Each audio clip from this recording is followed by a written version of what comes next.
Hey guys, we are back again with a new video. और दोस्तों, आपके बहुत सारे कमेंट्स आए थे कि भैया प्लीज़ अपने डॉग्स को भी दिखाओ। तो दोस्तों, आज मैं आपके सामने इंट्रोड्यूस करने जा रहा हूँ मेरा एक डॉग जिसका नाम है लियो। दोस्तों, ये है लैब्राडोर रिट्रीवर और जैसा कि आप देख पा रहे होंगे बहुत ज़्यादा शैतान है और इसकी जो एज है दोस्तों वो है 8 साल। ये हमारे घर का एक बुजुर्ग सदस्य है और दोस्तों इसको खेलना ना बहुत ज़्यादा पसंद है। जो भी ये लोग आपको यूट्यूब पे ये चीज़ें बता रहे हैं कि ये बहुत अच्छा गार्ड डॉग होता है, तो भाई ये आपका गार्ड डॉग नीचे आपके सामने सो रहा है। आप देख लो कितनी अच्छी गार्डिंग करता है। और ये ऐसा मेरे साथ ही नहीं है बल्कि अगर कोई अनजान भी व्यक्ति हमारे घर के अंदर आता है तो सेम उसके साथ भी ये यही हरकतें करता है। तो अब आप यही सोच रहे होंगे कि मेरी जो दूसरी डॉग है लारा, उसका क्या हुआ। तो दोस्तों वो भी मैं आपको जल्दी ही इंट्रोड्यूस करने वाला हूँ अपने वीडियो में। एक्चुअली मैं मेरी DSLR का वेट कर रहा हूँ, बट ये वीडियो मुझे बनाना था और मुझे आप सबको दिखाना था क्योंकि बहुत सारे कमेंट्स आए थे। ये तो हुआ दोस्तों मेरे डॉग्स के बारे में। और जो पर्टिकुलर टॉपिक के बारे में आज हम बात करने जा रहे हैं वो रहने वाला है सिलेक्शन ऑफ ब्रीड्स। जो हमारी दोस्तों आपको पता होगा कि एक सीरीज चल रही है बिगिनर्स गाइड, जिसके अंदर मैं आपको गाइड करता हूँ कि अगर आप एक फर्स्ट टाइम ओनर है तो आपको क्या एक्सपेक्टेशंस रखनी चाहिए अपने डॉग्स में, जिसके आपने 2 एपिसोड प्रीवियसली देख लिए होंगे। तो आज दोस्तों उसके 3rd एपिसोड में हम बात करेंगे कि आपको पर्टिकुलर कौन सी ब्रीड ऑप्ट करनी चाहिए और कौन कौन से क्राइटेरियाज को आपको ध्यान रखना चाहिए। So without any further ado let's get started.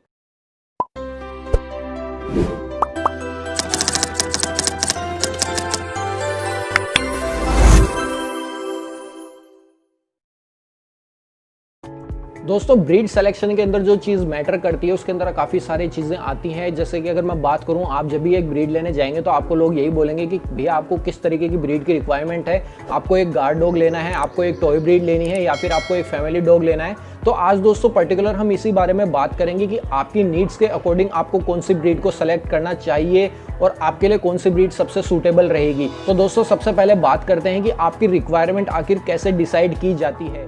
दोस्तों, ब्रीड का सिलेक्शन डिपेंड करता है बहुत सारे फैक्टर्स के ऊपर। तो दोस्तों अगर आपकी रिक्वायरमेंट है किसी चीज़ को गार्ड करने की तो उसके अंदर आपको बहुत सारी ब्रीड्स मिलती हैं, रॉटवाइलर, डोबरमैन, जर्मन शेफर्ड जैसी। तो आप उनमें से भी किसी को सेलेक्ट कर सकते हैं। अगर आपकी रिक्वायरमेंट है कि आपको सिर्फ एक डॉग चाहिए जो कि आपके फैमिली के लिए वेल सूटेड हो, अगर आपके घर में मेहमान फ्रिक्वेंटली आते जाते हैं, उन्हें किसी भी तरीके की कोई परेशानी ना हो, तो आप एक फैमिली डॉग के लिए जा सकते हैं। जैसे ये हो गया दोस्तों लैब्राडोर रिट्रीवर, गोल्डन रिट्रीवर हो गया आपके बीगल्स आते हैं दोस्तों उसके अंदर, और बहुत सारी ऐसी टॉय ब्रीड्स भी हैं दोस्तों जो आपकी इन फैमिली डॉग्स के अंदर कवर होती हैं। तो ये आपकी रिक्वायरमेंट पे डिपेंड करता है कि आपको किस डॉग की पर्टिकुलर नीड है। तो दोस्तों होता क्या है, अब जैसे मैं बात करूं लैब्राडोर की, तो लैब्राडोर एक वर्किंग क्लास के अंदर भी आते हैं। इनका जो दोस्तों ब्रीड करने का पर्पस था वो हमें जानना बहुत ज़्यादा जरूरी होता है। अगर मैं बात करूँ इस पर्टिकुलर ब्रीड की तो ऑलमोस्ट ये दोस्तों 4 से 5 किलोमीटर की वॉक करता है। ये 8 साल का हो चुका है लगभग और इसकी जो शैतानियाँ है दोस्तों वो आज भी बच्चे जैसी है। ये बहुत ज़्यादा शैतानियाँ करता है। जैसा कि देख रहे होंगे ये गेट को पुश करके इधर उधर भागने की कोशिश कर रहा है, बट ये एक्चुअली में खेल रहा है। इससे मुझे कोई डरने वाली बात नहीं है। ये नॉर्मल इनकी प्लेइंग चलती रहती है। इसकी शैतानियों की आदत बचपन से है और बहुत बुजुर्ग आदमी है हमारे, ताऊ जी समान मान लो एक तरीके से। दोस्तों अगर मैं बात करूं पर्टिकुलर ब्रीड सिलेक्शन की तो वो बहुत ज़्यादा इंपॉर्टेंट होता है, क्योंकि आप एक डॉग को 1 महीने के लिए नहीं, 2 महीने के लिए नहीं, बल्कि कम से कम 14 साल तक उसको अपने साथ रखने वाले हैं। तो दोस्तों 14 साल तक आपको उसके साथ में रहना है, वो आपके एज ए फैमिली मेम्बर आपके साथ में रहेगा। तो ये बहुत इंपॉर्टेंट होती है ये चीज़ कि आप एक अच्छी ब्रीड को ही अपने घर पे लेके आएँ। फॉर एग्जाम्पल दोस्तों मैंने काफ़ी लोगों को देखा है जो एक छोटे से अपार्टमेंट के अंदर रहते हैं, for example 1 BHK flats, 2 BHK flats, और दोस्तों उसके अंदर वो वर्किंग क्लास की जो डॉग ब्रीड्स हैं उनको अडॉप्ट कर लेते हैं, जो कि काफ़ी गलत है।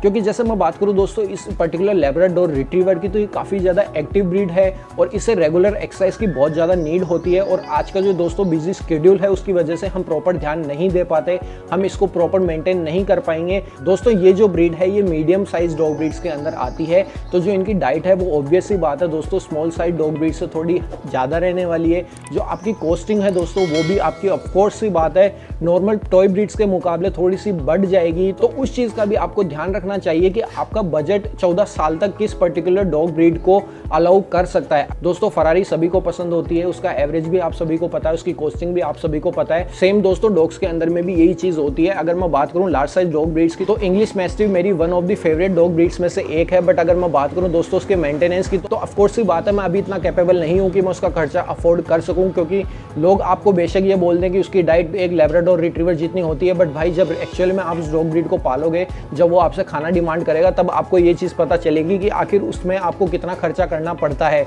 तो यहाँ पे दोस्तों अगर मैं बात करूँ पर्टिकुलर जो आप ब्रीड सेलेक्ट करने जा रहे हैं, सबसे पहले आप ये चीज़ देखिए कि क्या आप 14 साल तक उस पर्टिकुलर ब्रीड का खर्चा अफोर्ड कर सकते हैं या नहीं। उसके बाद में बात आती है दोस्तों कि आप उस ब्रीड को कितना टाइम दे सकते हैं। अगर आप एक एक्टिव डॉग ब्रीड लेके आते हैं तो ऑफकोर्स ही बात है, आपको उसको 4 से 5 किलोमीटर की डेली वॉक सुबह शाम देनी पड़ेगी। उसके बाद में दोस्तों जो इनकी ग्रूमिंग होती है उस पर आपको ध्यान देना पड़ेगा। अब दोस्तों आज के टाइम पे जो सबसे कॉन्ट्राडिक्शन वाला टॉपिक है वो यही है कि आप एक हस्की पाल लेते हैं गर्मी के मौसम में ऐसा वैसा। उसके लिए मैं आपको एक पर्टिकुलर वीडियो बना के दूंगा कि क्या समर्स में हम हस्की को ले सकते हैं या फिर नहीं। बट दोस्तों अगर मैं बात करूँ उनके जो हेयर्स हैं, चाहे से आप गोल्डन रिट्रीवर की बात करो, आप एक सेंट बर्नार्ड की बात करो, तो उनको ग्रूमिंग की काफ़ी ज़्यादा नीड होती है क्योंकि उनके जो बाल होते हैं वो काफ़ी बड़े होते हैं। इसके जो दोस्तों आप बालों की लेंथ देख पा रहे होंगे ये काफ़ी कम है, तो इसकी वजह से इनको ग्रूमिंग में इतनी ज़्यादा तकलीफ नहीं होती मुझे पर्सनली।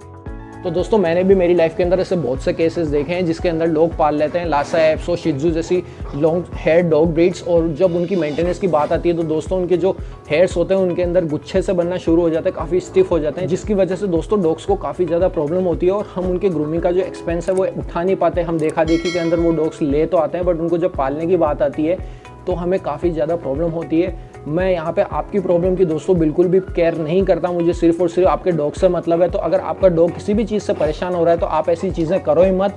इससे बेटर है कि आप पहले ही एक अच्छा डिसीजन ले लो डॉग लेने से पहले कि आपको कौन सी ब्रीड की रिक्वायरमेंट है। तो दोस्तों मेरा यही सजेशन रहेगा कि अगर आप एक अपार्टमेंट के अंदर रहते हैं तो आपको सिर्फ और सिर्फ टॉय ब्रीड्स के अंदर ही सेलेक्ट करनी चाहिए। बहुत सी अच्छी अच्छी ब्रीड्स हैं, अगर आप उसकी जो बाल हैं दोस्तों उसकी केयर कर सकें, 14 साल तक की मैं बात कर रहा हूँ दोस्तों, अगर आप केयर कर सकते हैं तो आप लासा एप्सो, शित्जू जैसी ब्रीड लीजिए।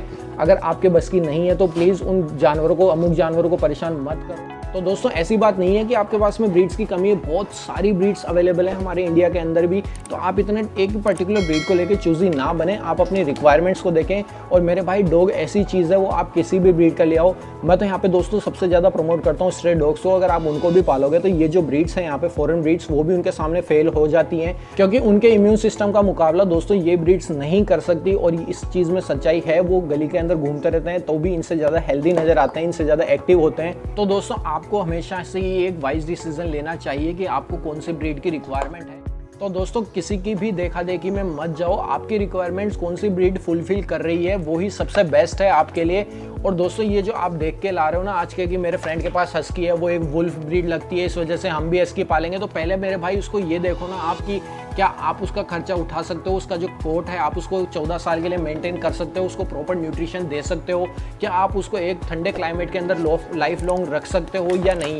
तो इससे अच्छा है दोस्तों कि अगर आपको वो रिक्वायरमेंट आपकी फुलफिल नहीं कर रहा है तो प्लीज़ आप उनको टॉर्चर करने के लिए अपने घर पे मत लेके आओ।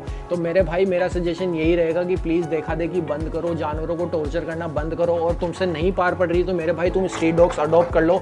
10,000 के अंदर तुम लालच में पड़ जाते हो कि हमें एक फॉरेन डॉग ब्रीड मिल रही है, फिर तुम उसको टॉर्चर करो घर पे लाके। तो मेरे भाई इसको मैं इंसाफ नहीं मानता। तुम उन्हें 2 टाइम की रोटी दे भी दोगे भाई तो भी मैं उस चीज़ को जेन्युइन नहीं मानता। तो प्लीज़ इस चीज़ को समझो। आई होप दोस्तों आपको इस वीडियो से थोड़ा बहुत कुछ समझ में आया होगा।